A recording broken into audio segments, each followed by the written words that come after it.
भाई लोग असली वाला ट्रेंडिंग स्टार इसलिए खेसारी लाल यादव को बोला जाता है। देखिए भाई, खेसारी लाल यादव के कितने सारे गाने ट्रेंडिंग में ट्रेंड कर रहे हैं।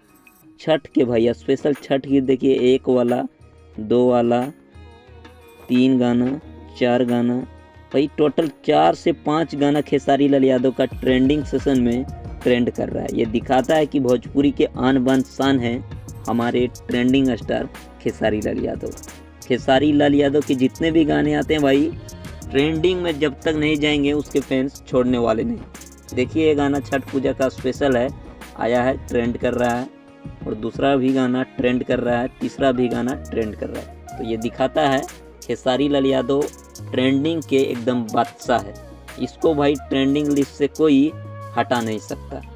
तो कह सकते हैं खेसारी लाल यादव भोजपुरी के बेताज बादशाह हैं, जो खेसारी लाल यादव ट्रेंडिंग में एकदम ट्रेंड करते रहते हैं।